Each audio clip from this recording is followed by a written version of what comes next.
नमस्कार दोस्तों, stock market studies में फिर से एक बार आपको बहुत-बहुत स्वागत है।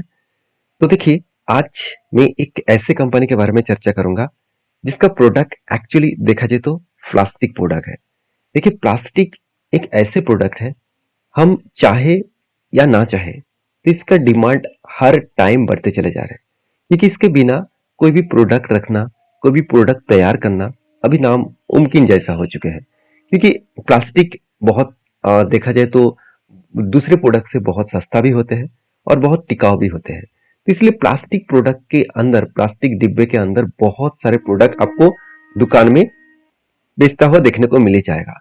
बहुत सारी जगह पे आपको यही कहा जाए कि प्लास्टिक को आप मतलब बंद करिए, प्लास्टिक को यूज कम करिए।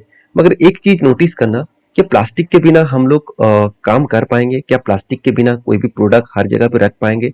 देखिए, आप कहेंगे सर प्लास्टिक को यूज बंद करके और इको फ्रेंडली कोई भी प्रोडक्ट बनाना चाहिए। ये बात सही है, बुनने में बहुत आसान है। मगर एक प्लास्टिक के साथ अगर दूसरे प्रोडक्ट का अगर कंपेयर करूं तो उसका डिमांड तो बढ़ेगा, मगर उसका प्राइस इतना ज्यादा होगा, हर लोग एफोर्ड नहीं कर पाएंगे। आज जो मान के चलिए कोई बॉटल्स के अंदर कोई भी प्रोडक्ट मान के चलिए 100 रुपये में मिला है, तो वही प्लास्टिक चेंज करके अगर दूसरा बॉटल यहाँ पे रखा जाए जो इको फ्रेंडली है, उसको बनाने का जो कॉस्ट आएगा, उसके साथ साथ उसका प्लास्टिक, उसका जो डब्बा है, उसका कॉस्ट और भी ज्यादा आ जाएगा। मान के चलिए 100 रुपीज का भी प्रोडक्ट है, वो प्रोडक्ट बन जाएगा 120 रुपीज। तो मार्जिन बहुत बढ़ जाएगा, तो जिसके लिए कंपनी के लिए इनकम करना और कस्टमर को सेटिस्फाई करना, ये बहुत बड़ा प्रॉब्लम आ जाएगा। तो जिसके चलते प्लास्टिक का डिमांड हमेशा रहेगा। तो इतने सारे बात मैं क्यों बता रहा हूँ? क्योंकि आज का जो कंपनी है वो प्लास्टिक प्रोडक्ट बनाने वाला कंपनी है।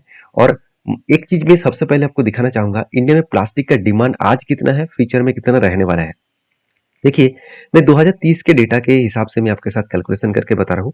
देखिए, मेरा बात नहीं है, खुद गूगल में जाकर सर्च करेंगे आपको खुद पता चलेगा। देखिए, अभी जो मार्केट में प्लास्टिक का डिमांड है 43.68 US dollar, billion dollar, obviously billion dollar, याद रखिएगा। बिलियन डॉलर का इतना डिमांड आज है 2023 में, 2023 2023 तक। और अभी जो बताया जा रहा है कि 24 से लेकर 2030 तक जो डिमांड है वो बनने वाले हैं 68.33 यूएस डॉलर, वो भी बिलियन में। तो कितना बड़ा ग्रोथ है आप यहाँ पे देख सकते हैं, कितना बड़ा तेजी से ग्रोथ हो रहा है आप देख सकते हैं। यहाँ पे बताया जा रहा है कि 6.6% के हिसाब से कंपनी सीएजर के हिसाब से ग्रोथ करेंगे। तो कितनी बड़े डिमांड है मार्केट में, जरूर सोचिए। तो आज जिस कंपनी के बारे में बात करूंगा उसका प्लास्टिक बड़े से बड़े कंपनी यूज करते हैं, क्योंकि इस कंपनी का जो कस्टमर बेस है मुझे बहुत स्ट्रांग लगता है। और आज मैं जिस कंपनी के बारे में बात करूं उस कंपनी के ऊपर आशीष कचोलिया जी, आप सभी जानते हैं आशीष कचोलिया जी को, आप जाकर खुद ही गूगल में सर्च कर, चलो एक बार मैं आपको दिखा ही देता हूँ। देखिए, इस व्यक्ति को बहुत सारे लोग जानते हैं, बहुत सारे नहीं भी जानते हैं। इन्होंने मल्टी बिलियन रिटर्न कमाया सिर्फ के सिर्फ small cap mid cap type company के ऊपर निवेश करके। तो उन्हीं से जुड़े हुए आज उनके एक कंपनी के बारे में चर्चा करूंगा, जिस कंपनी के ऊपर उन्होंने हाईएस्ट निवेश करके रखा, उनके पोर्टफोलियो के सेकंड हाईएस्ट इन्वेस्टमेंट है। इस कंपनी के बारे में आज बात करने वाला हूँ। तो चलो फटाफट देख लेते हैं कौन सा कंपनी है और इसका ग्रोथ कितना है। सबसे पहले मैं कंपनी का डिटेल्स दिखाने से पहले कंपनी का प्रोडक्ट आपको दिखाऊंगा। देखिए, कंपनी का प्रोडक्ट जो है, आज जो प्लास्टिक का जो आपको कबाड़ मिलते हैं, उसके साथ साथ प्लास्टिक का जितने सारे घर में आप यूज करते हैं प्रोडक्ट, कॉस्मेटिक से लेकर रेजर से लेकर जितने सारे प्लास्टिक यूज करते हैं, वॉश मतलब वॉश के लिए जितने प्लास्टिक यूज किया जाता है, साथ ही साथ ऑटो इंडस्ट्रीज के ऊपर जो प्लास्टिक यूज किया जाता है, साथ ही साथ फार्मर्स के ऊपर जितने प्लास्टिक यूज किया जाता है, वो सारे प्रोडक्ट इसी कंपनी बनाते हैं। तो कंपनी के ऊपर सबसे पहले मैं कुछ डिटेल्स आपको साथ शेयर करना चाहूंगा। अगर कंपनी का वेबसाइट आपको दिखा दूं तो कंपनी का नाम आप देख सकते हैं। कंपनी का नाम क्या है? कंपनी का नाम है शैली इंजीनियरिंग प्लास्टिक लिमिटेड। तो इस कंपनी के जो एक बार वेबसाइट विजिट करेंगे तो आपको सब कुछ देखने को मिल जाएगा। सबसे पहले देखिए, कंपनी का हेल्थ केयर के ऊपर, कंज्यूमर प्रोडक्ट के ऊपर, साथ ही साथ लाइटिंग, जो अप्लायंसेस है, जो ऑटोमोटिव सेक्टर के ऊपर यूज किया जाता है, उसको भी कंपनी बनाते हैं।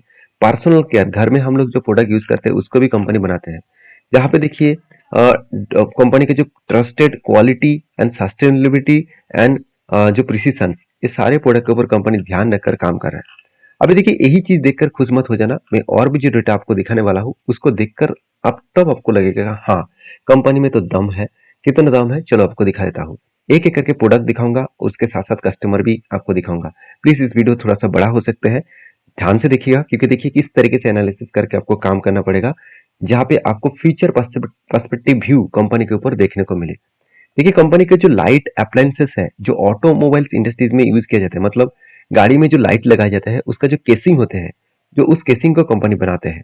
तो देखिए यहाँ पे केसिंग तो बनाते हैं, देखिए इस तरीके से लाइटिंग जो हम घर घर में जो एलईडी लाइट यूज करते हैं, तो उसका जो केसिंग है वो ही कंपनी बनाते हैं, लाइट नहीं बनाते हैं, उसका केसिंग बनाते हैं। देखिए प्लास्टिक जो है, अप्लायंसेस जो है, घर में जो यूज किया जाता है अप्लायंसेस, उसको भी कंपनी बनाते हैं। जैसे गैस के नॉब से लेकर मतलब ओवन के नॉब से लेकर जो प्रोडक्ट यूज किया जाता है वो भी कंपनी बनाते हैं। साथ ही साथ ऑटोमोबाइल्स इंडस्ट्रीज में जो प्लास्टिक यूज किया जाता है, गाड़ी में बहुत सारे पेयर पार्ट होते हैं, तो उसको बहुत जगह पे आपको प्लास्टिक देखने को मिल जाएगा, वो भी कंपनी बनाते हैं। तो इसका कस्टमर बेस देखकर आप हैरान हो जाएंगे। देखिए कंपनी हनीवेल इसका कस्टमर है। अब मैं बड़े से बड़े कस्टमर आपको दिखा देता हूँ। देखिए जी, तो उसके साथ साथ फैग, एबीबी, उसके साथ साथ देखेंगे तो हायर, वो भी इसका कस्टमर है। सीमेंस भी इसका कस्टमर है। साथ ही साथ आप देखिए इसका कस्टमर कितने स्ट्रांग है। इलेक्ट्रोलास इसका भी कस्टमर है। तो लंबे से एक लिस्ट मिलेगा जो light and appliances and automotive segment के ऊपर काम प्रोडक्ट को बनाते हैं। तो दूसरी जो प्रोडक्ट है, इसका दूसरा प्रोडक्ट जो है वो एक्चुअली फार्मास्यूटिकल्स इंडस्ट्रीज में यूज किया जाता है। जो प्रोडक्ट यहाँ पे देखने को मिला है वो फार्मास्यूटिकल इंडस्ट्रीज में यूज किया जाता है, जिसका क्वालिटी एंड जिसका सेफ्टी बहुत ध्यान रखा जाता है। तो उस हिसाब से कंपनी का जो प्रोडक्ट है, आप यहाँ पे देख सकते हैं प्रोडक्ट को। तो देखिए इस प्रोडक्ट का जो कस्टमर है, कौन सा कस्टमर इसके पास है इस प्रोडक्ट के ऊपर। देखिए जो हम लोग जो मेडिसिन पैकेजिंग किया जाता है, जो बॉटल्स है, उस बॉटल्स का प्लास्टिक भी कंपनी बनाता है। तो सोचिए कंपनी का जो बेस है कितना स्ट्रांग है, और कस्टमर देखेंगे तो आप हैरान हो जाएंगे। देखिए जाइडस लाइफ केयर, साथ ही साथ ग्लैनमार्क, साथ ही साथ आप देखेंगे तो बड़े से बड़े कस्टमर सन फार्मा, उसके साथ डॉक्टर रेड्डी, लुपिन, तो इतने बड़े से बड़े कस्टमर इसके पास है। अरविंदो फार्मा, तो साथ ही साथ वाकी फार्मा, तो इस तरीके से बड़े से बड़े कस्टमर इसके पास है। तो फार्मास्यूटिकल्स इंडस्ट्रीज में भी कंपनी बहुत ज्यादा ग्रोथ कर। उसके साथ साथ आप देखेंगे तो यहाँ पे सऊदी अरब में भी एक कंपनी है जिसका नाम है सिनाजेन, तो वो भी इस कंपनी का कस्टमर है। तो कस्टमर बेस कितना स्ट्रांग है सबसे पहले देख लीजिए। उसके बाद देखिए और एक प्रोडक्ट में दिखा देता हूँ, जिसका कंज्यूमर प्रोडक्ट, मतलब घर में जो हम लोग यूज करते हैं, उस प्रोडक्ट के भी डिमांड मार्केट में है। उस प्रोडक्ट के ऊपर भी कंपनी काम करते हैं, उस प्रोडक्ट को भी कंपनी बनाते हैं। तो जो आप देखेंगे घर में जो ब्रास यूज किया जाता है होमवेयर के लिए, तो वो भी कंपनी प्रोडक्ट बनाते हैं। साथ ही साथ चिल्ड्रन के जो प्रोडक्ट है, मतलब बच्चे के लिए जो प्रोडक्ट यूज किया जाता है, तो वो भी कंपनी बनाते हैं। घर में जो वार्डरोब लगते हैं, फर्नीचर लगते हैं, वो भी प्लास्टिक का है, वो भी कंपनी बनाते हैं। तो इसका जो इंडस्ट्रीज है आप खुद ही देख सकते हैं कितना डिमांडेबल प्रोडक्ट है। और इसका कस्टमर भी आप देखेंगे तो स्पेन मास्टर इसका कस्टमर है, जिस जिस प्रोडक्ट को वो बनाते हैं। तो लास्ट इसका जो प्रोडक्ट है वो है, आप देख सकते हैं पर्सनल केयर, मतलब हम लोग जो घर में खुद यूज करते हैं, जहाँ पे रेजर ब्लेड से लेकर, मतलब रेजर का जो ब्लेड होता है उसका जो प्लास्टिक लगाया जाता है वो भी कंपनी बनाते हैं। साथ ही साथ हैंड स्प्रे जो है वो भी कंपनी बनाते हैं। साथ ही साथ जो कॉस्मेटिक्स का जो डब्बा होता है वो भी कंपनी बनाते हैं। तो इसका जो प्रोडक्ट है, इस प्रोडक्ट का जो कस्टमर है मुझे बहुत स्ट्रांग लगा। जैसे जिलेक्ट हो गया, हिमालय हो गया, पीएनजी हो गया, हिंदुस्तान यूनिलीवर हो गया, तो इतने बड़े से बड़े वेस्ट वेस्ट रॉक हो गया, तो इतने बड़े से बड़े कस्टमर इसके झोली में है। तो आप कहेंगे सर कंपनी का तो कस्टमर बहुत स्ट्रांग है, क्या अभी कंपनी उतना ग्रोथ कर रहा है? चलो वो भी मैं आपके साथ शेयर कर लेता हूँ। सबसे पहले इंटरेस्टिंग पॉइंट मैं आपके साथ शेयर करूँ तो यहाँ पे एक डेटा मैं आपको दिखाना चाहूंगा, जिसका एक रिपोर्ट और डेटा मैं आपके साथ शेयर करूंगा। देखिए कंपनी स्टार्ट कब हुआ था? 1987 में, मतलब आज का कंपनी नहीं है, बहुत पुराना कंपनी है। और कंपनी तब से लेकर इस प्रोडक्ट के ऊपर काम कर रहा है। और कंपनी का देखिए रेवेन्यू जो है वो 607 करोड़ के आसपास कंपनी का ग्रोथ हो रहा है। छोटा सा कंपनी है, फिर भी कंपनी अच्छा खासा ग्रोथ कर रहा है। कंपनी का अलग मतलब 7 फैक्ट्रीज है गुजरात में, 6 प्लास्टिक फैक्ट्रीज है एंड 1 स्टील फर्नीचर का फैक्ट्रीज है। मतलब कंपनी सिर्फ प्लास्टिक के ऊपर अभी बिजनेस नहीं कर रहा है, उसका स्टील का भी फर्नीचर बनाने का भी काम कंपनी स्टार्ट कर चुके हैं। तो साथ ही साथ ओवर जो मतलब ओवरऑल जो बात है कंपनी का, 2000 से भी ज्यादा इसका एम्प्लॉय है 7 अलग अलग प्लांट में। और 200 से भी ज्यादा इसका इंजेक्शन मॉडलिंग जो मशीनरीज है, मतलब जो देखा जाए तो अलग अलग टेक्नोलॉजी बेसिस मशीनरी है 200 से भी ज्यादा। तो एक अलग लेवल का, अलग कैटेगरीज के कंपनी यहाँ पे काम कर रहा है। अभी चलो कंपनी के परफॉर्मेंस के ऊपर बात कर लेते हैं। जैसे कंपनी के अगर सबसे पहले मैं डेटा दिखा दूं, कंपनी के ऊपर सबसे पहले मैं कैपेक्स दिखाना चाहूंगा। क्या सही में कंपनी खुद को बढ़ाने के लिए, खुद को ग्रोथ कराने के लिए, खुद के बिजनेस के ऊपर इन्वेस्ट कर रहा है? देखिए, कंपनी का जो पहले कैपेक्स था 2021 में, 2021 में कंपनी का टोटल कैपेक्स था करीबन करीबन 83 करोड़। वो बढ़ के हो चुके हैं 2022 में 120 करोड़। अभी देखिए 2023 में और करंट ईयर में 113 करोड़ के आसपास। इसका मतलब कंपनी एक अलग लेवल का खुद के कैपेक्स को बढ़ाते चले जा रहे हैं। तो उसके साथ साथ कंपनी के ऊपर जो बाकी डिटेल्स है, जैसे उसको मैं दिखा दूं। कंपनी के जो प्रोडक्ट है, वो प्रोडक्ट देखेंगे तो इंडिया में कंपनी बेच रहे हैं 25% और रेस्ट ऑफ वर्ल्ड में कंपनी 74% मार्केट शेयर लेकर रखा है। तो कितना बड़ा स्ट्रॉन्ग मोमेंटम है कंपनी का, देख सकते हैं। तो कंपनी 100% प्रोडक्ट मैन्युफैक्चरिंग करते हैं प्लास्टिक के ऊपर। और कंपनी के जो प्रोडक्ट है वो ओवरऑल कहाँ पे बन रहा है? इंडिया में ही बन रहा है और ऑल ओवर वर्ल्ड में वो बेच रहे हैं। अभी देखिए कंपनी का परफॉर्मेंस के बारे में बात करूं तो देखिए कंपनी का पी रेशियो तो ठीक ठाक ही है, थोड़ा सा ज़्यादा है, कोई बात नहीं। कंपनी का R O C R A ठीक है, एक एवरेज लेवल के आसपास है। इनकम भी कंपनी का ठीक ठाक है और कंपनी के देखिए डेप्थ भी देखा जाए तो एक रेंज के अंदर है, 0.50 के आसपास है। मतलब इसको आप जरूर स्टडी कर सकते हैं। देखिए कंपनी का मार्केट कैप 2200 करोड़ है, छोटा सा कंपनी है मान लेता हूँ। तो इसमें कंपनी के ऊपर बड़ा होने का पोटेंशियल तो जरूर दिखेगा। साथ ही साथ कंपनी का जो क्वार्टर रिजल्ट है वहां पे देखेंगे तो कंपनी का पिछले सालों का जो सेल्स था उससे कंपनी का सेल्स इस बार बढ़ चुके हैं। एक्सपेंस को भी कंपनी कंट्रोल में रखा, जिसके चलते कंपनी का नेट प्रॉफिट पहले 9 करोड़ था, उसके बाद 6 करोड़ बना, उसके बाद अभी 15 करोड़ है। हाईएस्ट प्रॉफिट इस बार देखने को मिले।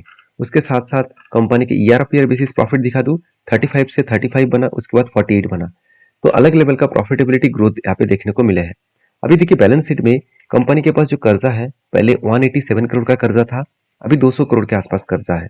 अभी देखिए रिजर्व के बारे में बात करूं तो रिजर्व देखिए 358 करोड़ था, अभी 414 करोड़ के आसपास देखने को मिला। मतलब कंपनी की जो रिजर्व है वो रिजर्व कुछ इस तरीके से बढ़ता हुआ देखने को मिले। रिजर्व डबल है कर्जे से और कंपनी के फिक्स्ड एसेट भी अच्छा खासा है। अभी देखिए कंपनी को कितना ट्रेड मिला, कंपनी को इस बार प्रोजेक्ट मिला 100 करोड़ के आसपास। देखिए छोटे प्रोडक्ट कंपनीज के ऊपर ट्रेड मिलना, प्रोजेक्ट मिलना ही सबसे बड़ी बात है। उसके साथ साथ कंपनी के हाथ में 24 करोड़ का कैश भी है। अभी देखिए इन्वेंटरीज मतलब जो प्रोडक्शन कंपनी कर रहा है, क्या वो उसका ग्रोथ हो रहा है? देखिए उसमें ग्रोथ में मतलब थोड़ा सा कमियां देखने को मिला था, वो धीरे धीरे करके फिर से रिकवरी कंपनी कर रहा है। तो एज ए इन्वेस्टर, प्रोमोटर से लेकर एफ पास के देखिए, देखिए म्यूचुअल फंड के पास 10% होल्डिंग है, एफएस के पास 7% होल्डिंग है, प्रोमोटर के पास 43% होल्डिंग है, पब्लिक के पास 36% होल्डिंग है और बाकी आदर्स मतलब जो डोमेस्टिक इन्वेस्टर है उसके पास 2.5% होल्डिंग है। तो ओवरऑल हर किसी के पास होल्डिंग्स है। इतनी छोटे कंपनी के ऊपर ऊपर इंस्टीट्यूशन होल्ड करके रखा है, मतलब एक ना एक तो पॉजिटिविटी बनता हुआ देखने को मिल ही चुका है। बाकी आपके क्या ओपिनियन है जरूर मुझे कमेंट्स करके बताना। और टेक्निकली जो चार्ट पैटर्न है उसके बारे में चर्चा करूं। अगर चार्ट को ध्यान से देखेंगे तो कंपनी जब से स्टार्ट हुआ उसके बाद देखिए लगातार करेक्शन हुआ था और करेक्शन होने के बाद वो 200 तक आया था, आज 400 के आसपास चल रहा है।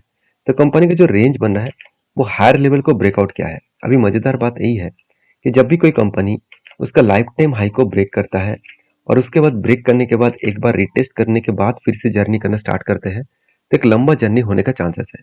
तो इस कंपनी के ऊपर मैं लॉन्ग टर्म व्यू के हिसाब से चल रहा हूँ। अगर आप इस कंपनी के ऊपर काम करना चाहते हैं तो प्लीज एक बार सारे डेटा को वेरीफाई करिए और एनालिसिस करिए, उसके बाद काम करिए। मेरे तरफ से कोई भी बाय एंड सेल का रिकमेंडेशन आपको कभी भी नहीं मिलेगा। मेरा काम था आपको सारी चीजों को आपके साथ शेयर करना, आपका काम है उसको वेरीफाई करके काम करना।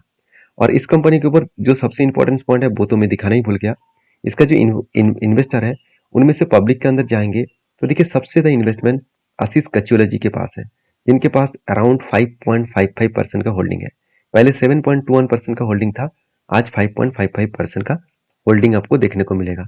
बाकी आप किस तरीके से इस कंपनी को देखेंगे जरूर मुझे कमेंट्स करना और बाई करने से पहले आपका जो एडवाइजर है उसके साथ बातचीत करके काम करना। ये मेरे तरफ से कोई भी बाय एंड सेल का रिकमेंडेशन नहीं है। मिलते हैं नेक्स्ट वीडियो में। इसी तरीके से वीडियो पाने के लिए चैनल को जरूर सब्सक्राइब करिए। Bye bye.